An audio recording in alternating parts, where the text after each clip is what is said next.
Hello, नमस्ते सभी को। स्वागत है आप सभी के स्वरी क्लासेस यूट्यूब चैनल पे। तो पिछली क्लास में हमने देखा था पास्ट टेंस का तीसरा फॉर्म ना, तो क्या बोलते हैं पास्ट परफेक्ट देखे थे ना। पास्ट परफेक्ट तक हम लोग देख लिए थे, ठीक है। आज हम लास्ट देखेंगे पास्ट टेंस का जो लास्ट फॉर्म है परफेक्ट कंटिन्यूअस। क्या पढ़ेंगे? Past perfect continuous.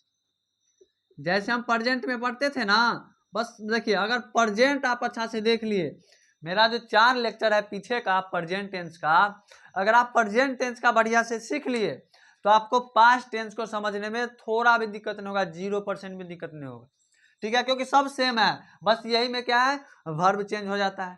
क्या हो जाता है? हैव या हैज की जगह हैड हो गया था ना। तो बस वही है कि आप अगर पहली क्लास को बढ़िया से देख लेंगे तो इस समय समझने में कोई दिक्कत नहीं होगी। तो हम देखेंगे पास्ट परफेक्ट कंटिन्यूअस। तो देखिए, परफेक्ट कंटिन्यूअस का अर्थ हम समझा दिए थे कल की क्लास में। पिछली क्लास में हमने समझाया था कि परफेक्ट कंटिन्यूअस क्या होता है। प्रेजेंट परफेक्ट कंटिन्यूअस में समझाया था ना कि परफेक्ट कंटिन्यूअस मतलब होता है हो भी चुका है और हो भी रहा है ना, हो भी चुका है और हो भी रहा है। तो सबसे पहले तो हम इसका पहचान देखेंगे। क्या देखेंगे? पहचान देखेंगे। तो बताओ इसका पहचान, कोई बता पाएगा? बोलो क्या होता है आदित्य, आनंद? पहचान?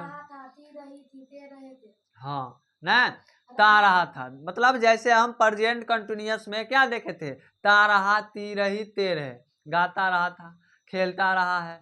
मतलब जब ता रहा, ता रही, ते रहे रहेगा, हाय है हु रहेगा तो प्रेजेंट परफेक्ट कंटिन्यूअस, था थे ती रह जाएगा तो पास्ट परफेक्ट कंटिन्यूअस। बैठ जाओ। तो यहाँ पे हम पहचान में क्या देखेंगे कि रहेगा ता रहा, ती रही और ते रहे, ये तो रहेगा ही लास्ट में। और लास्ट में क्या रहेगा? था थे थी, था थे और थी, क्योंकि पास्ट टेंस है। तो पास्ट टेंस में रहा, ता रहा, ती रही, ते रहे तो रहेगा, साथ में था थे थी रहेगा। जैसे मैं खाता रहा था, मैं पढ़ता रहा था, मैं दौड़ता रहा था, मैं घूमता रहा था, मैं तैरता रहा था, हम लोग खेलते रहे थे, हम लोग दौड़ते रहे थे, हम लोग टहलते रहे थे। तो ये सब क्या हो गया? पास्ट परफेक्ट कंटिन्यूअस ना। पास्ट परफेक्ट कंटिन्यूअस टेंस के पहचान हमने जान लिया।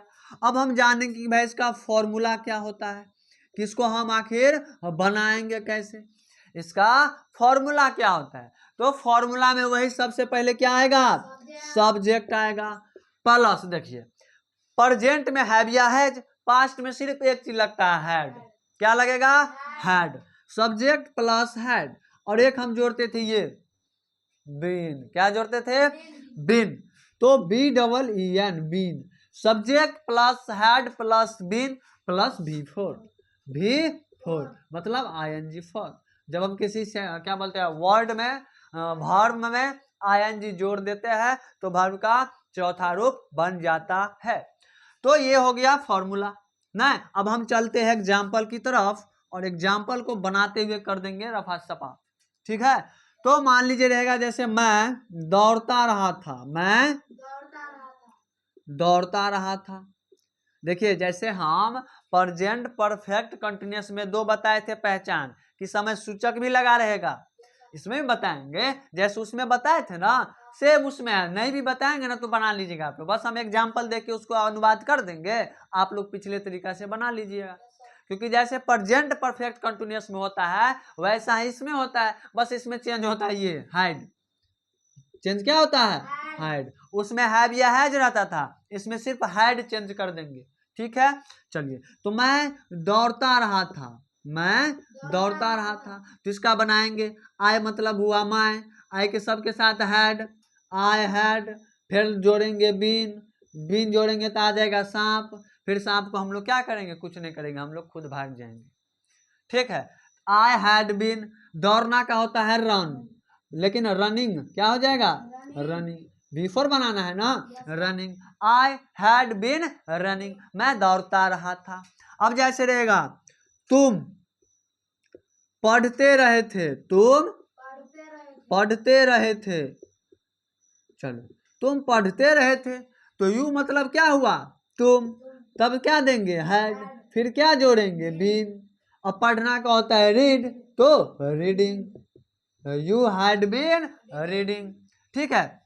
अब जैसे रहेगा सीता गाती रही थी, क्या कर रही थी, गाती रही थी, गाती रही थी। देखिए सब में है ता रहा, ते रहे, ती रही, आ रहा है ना, पहचान लिए ना, तब इसको बना दो सीता, सबके साथ हैड है, इसके बाद देंगे बीन, गाना का होता है सिंग, ऐसा एन जिसमें क्या लगा देंगे I N G, singing, Sita had been singing, Sita गाती रही थी।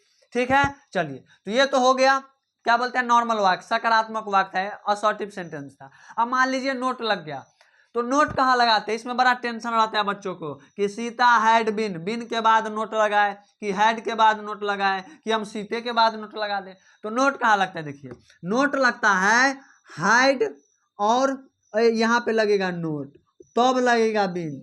बात को समझे, नोट का यूज कहाँ होगा, हैड, या मान लीजिए जैसे प्रेजेंट परफेक्ट टेंस में होता था हैव या हैज होता था ना, तो हैव या हैज के बाद नोट देंगे, हैव या हैज के बाद नोट देंगे तब देंगे बीन, हैव या हैज के बाद नोट तब देंगे बीन, बीन के बाद नहीं देंगे नोट, समझ गए।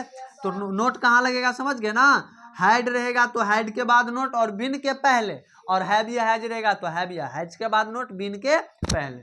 तो निगेटिव रहेगा उसका भी बना लेंगे, जैसे रहेगा कि मोहन खेलता नहीं रहा था, जैसे मान लीजिए ये रहेगा मोहन, मोहन खेलता नहीं रहा था, खेलता, मोहन नहीं खेलता रहा था, या मोहन खेलता नहीं रहा था। चलिए इसको कैसे बनाएंगे, मोहन हैड, हैड के बाद नोट लगाएंगे, Mohan had not been playing, play माने खेला, इसमें लगा देंगे आईएनजी, प्लेइंग हो गया। तो ये हो गया। अब मान लीजिए समय सूचक वाला दे देगा कि वह 4 वर्षों से, वह 4 वर्षों से पढ़ता या पढ़ रहा था, ऐसे भी बोल सकता है, वह 4 वर्षों से पढ़ रहा था, पढ़ रहा था। देखिए रहा था आया, लेकिन समय सूचक शब्द आ गया, क्या आ गया, यहाँ पे ता रहा नहीं है, ता रहा नहीं है, लेकिन समय सूचक शब्द दिया है। अगर यहाँ पे हाय आ जाता तब प्रेजेंट परफेक्ट कंटिन्यूअस हो जाता, लेकिन यहाँ पे था है तो पास्ट परफेक्ट कंटिन्यूअस में आ गया। इसको वही बनाएंगे कि he had been reading, he had been reading. अब 4 वर्षों में क्या लगाते थे, फॉर का प्रयोग करते थे, for 4 years, for 4 years, year में एस लग जाएगा, क्यों, क्योंकि 4 प्लूरल है। ठीक है, तो यह हो गया पास्ट टेंस की खात्मा। अब इससे आगे हम क्या कहते हैं, अनुवाद करेंगे बाद में, जब हम पूरा टेंस को खत्म कर लेंगे तो रोज क्या कहते हैं 10-10 12-12 अनुवाद देंगे बोर्ड पे, फिर हम इसको बनाएंगे, या आप लोग भी बनाइएगा एक्सरसाइज में। ऑक्सफोर्ड का आता है, क्या बोलते हैं, ऑक्सफोर्ड जूनियर इंग्लिश ग्रामर खरीद लीजिए, और उससे आप क्या करिए, जो भी हम टेंस बनाते हैं तो उसका एक्सरसाइज दिया गया है, 2 या 3 दिया रहता है, 4 भी दिया रहता है, उसको क्या करना है, पहला दिया रहेगा सकारात्मक वाक्य का, फिर नकारात्मक वाक्य का, फिर इंट्रोगेटिव सेंटेंस का, प्रश्नवाचक का, सब आप बना लीजिएगा तो टेंस में कहीं भी दिक्कत नहीं आ जाएगी। आज से लेकर कभी तक किसी भी एग्जाम के लिए पढ़ लीजिए आप, कहीं भी दिक्कत नहीं आएगी। तो आज के लिए इतना ही, अगली क्लास में, इससे अगला जो क्लास होगा आने वाली क्लास, उसमें हम देखेंगे फ्यूचर टेंस के बारे में ना। फ्यूचर के भी 4 प्रकार होगा, जैसे जैसे हम इसको पढ़े वैसा है वैसा उसका भी नाम रहेगा, बस शुरू में फ्यूचर लग जाएगा, शुरू में क्या लग जाएगा, फ्यूचर लग जाएगा। नाम तो वही है, सबका नाम सेम है, बस शुरू में पास्ट है तो पास्ट, प्रेजेंट है तो प्रेजेंट, और फ्यूचर है तो फ्यूचर। तो आशा करता हूँ यह क्लास जो है आपको अच्छा लगता है ना, जो सीरीज हम चला रहे अच्छा लग रहा होगा। अगर थोड़ा भी अच्छा लगता है तो प्लीज चैनल को सब्सक्राइब करिए और अपने दोस्तों को भी शेयर करिए। धन्यवाद सभी को।